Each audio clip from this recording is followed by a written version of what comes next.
ये लोगों के लिए, युवाओं के लिए कैसे इस्तेमाल किया जाता है। अगर हम इस यूट्यूबर को एक केस स्टडी मान लें आज आपके सामने, तो 31 वर्ष के ये यूट्यूबर मुंबई जैसे महानगर में रहते हैं। एक पढ़े लिखे और साधन संपन्न परिवार से आते हैं।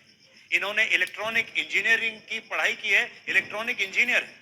इनके माता पिता मुंबई के मशहूर डॉक्टर्स हैं और इन्होंने मुंबई के एक ऐसे स्कूल से पढ़ाई की है जहां पर एडमिशन मिलना भी आसान नहीं है।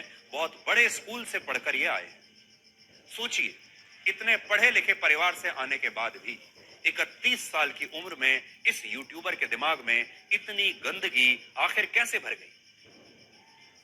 शिक्षा में कोई कमी नहीं है, परिवार में कोई कमी नहीं है, किसी प्रकार की कोई मजबूरी नहीं है, गरीबी में नहीं रह रहे हैं कि ये भी कह सकें कि पेट पालना मुश्किल हो रहा है। और फिर भी सोचिए, 31 साल की उम्र में कैसी गंदगी इनके दिमाग में भरी हुई है। इससे आप ये अंदाजा लगा सकते हैं कि ऐसे लोग भारतीय संस्कृति के पारिवारिक और सामाजिक मूल्यों के बारे में क्या सोचते हैं। बाहर से चाहिए कैसे भी दिखते हो, बाहर से इनके चेहरे पर कितनी भी गंभीरता आपको नजर आएगी, जैसे बड़ी ध्यान से बहुत जिम्मेदारी के साथ कंटेंट बना रहे हैं, लेकिन उसके पीछे क्या सोच है वो इस बार पता चली। एक बात बिल्कुल स्पष्ट है कि इस यूट्यूबर के जीवन में ऐसा गंदा कंटेंट बनाकर पैसा कमाने की कोई मजबूरी नहीं रही होगी और ये काम उन्होंने अपनी स्वेच्छा से सिर्फ अपने सब्सक्राइबर्स बढ़ाने के लिए, कूल दिखने के लिए और ज्यादा पैसा कमाने के लालच में किया होगा। और इस तरह के यूट्यूबर को यह अंदाजा ही नहीं है कि ये ऐसा अश्लील और अभद्र कंटेंट बनाकर इस देश के करोड़ों छोटे छोटे बच्चों के दिमाग में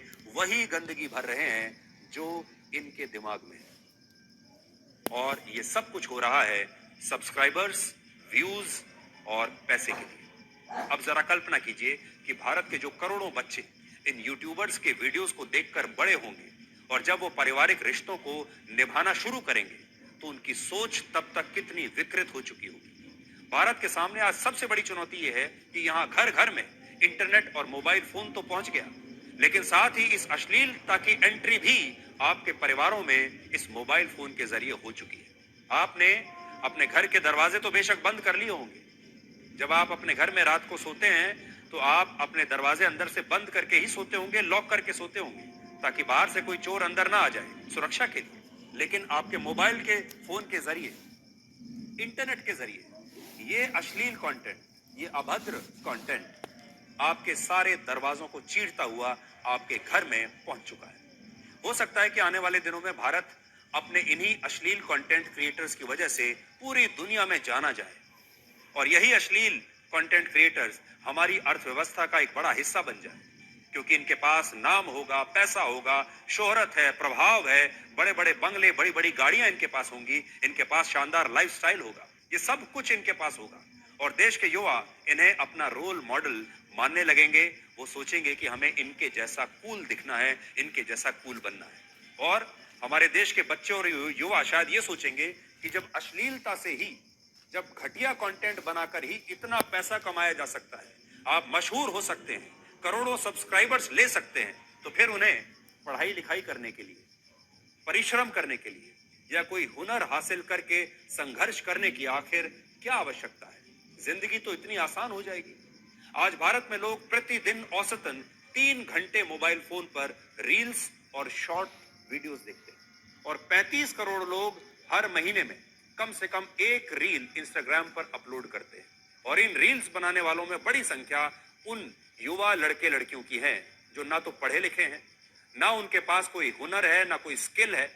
सिर्फ अश्लीलता और बेहूदगी करके वो लगातार अपने व्यूज बढ़ाते जा रहे हैं। आपने देखा होगा आज सोशल मीडिया पर बड़ी संख्या में लड़के ही नहीं बल्कि लड़कियां भी अश्लील कंटेंट बना रही हैं और देश भर के लोग उन्हें घर बैठकर देख रहे हैं। इन लोगों का प्रभाव उस सिगरेट की तरह है जिसका कश लगाने वाला इंसान अपना नुकसान तो करता ही है, लेकिन उसके धुएं से आसपास के लोग भी बीमार हो रहे हैं। इसलिए आज हम सरकार से भी ये कहेंगे कि जल्दी से जल्दी सोशल मीडिया पर इस तरह के कंटेंट को रेगुलेट करने के लिए कानून बनाए और सुप्रीम कोर्ट ने जिस पर टिप्पणी करके असल में सरकार का काम बहुत आसान कर दिया है।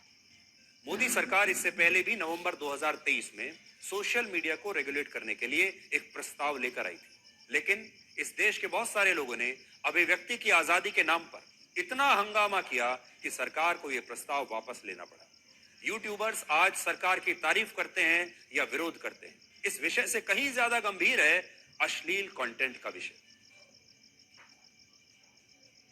सिस्टर शिवानी ने इस यूट्यूबर के पॉडकास्ट में एक बार कहा था कि कंटेंट भी एक तरह का भोजन है जिस पर लोगों का मानसिक स्वास्थ्य निर्भर करता है। जिस तरह जंक फूड और फास्ट फूड खाने से लोग शारीरिक रूप से बीमार हो जाते हैं, उनकी सेहत खराब हो जाती है, ठीक उसी तरह से गलत कंटेंट देखने से लोग मानसिक रूप से बीमार हो सकते हैं। और इसलिए जो लोग मानसिक रूप से मजबूत बनना चाहते हैं, उन्हें सबसे पहले यह तय करना होगा कि वो किस तरह के कंटेंट को देख रहे हैं और अपने दिमाग को किस प्रकार का भोजन खिला रहे हैं। इस यूट्यूबर ने व्यूज पाने के लिए सिस्टर शिवानी की इन बातों को तो बहुत इस्तेमाल किया, लेकिन खुद सिस्टर शिवानी की बात पर अमल नहीं किया। यहां पर आपको यह भी देखना होगा कि मेन स्ट्रीम मीडिया और सोशल मीडिया में कितना बड़ा अंतर है। आजकल आप बार बार सोशल मीडिया की बात सुनते रहते हैं। सोशल मीडिया इन्फ्लुएंसर्स, एक आपने देखा होगा न जाने कहां से एक बहुत बड़ी संख्या में लोग आए हैं जिनको हम सोशल मीडिया इन्फ्लुएंसर्स कहते हैं। मेन स्ट्रीम मीडिया में जो पत्रकार काम करते हैं वो देश और समाज के प्रति जिम्मेदार होते हैं।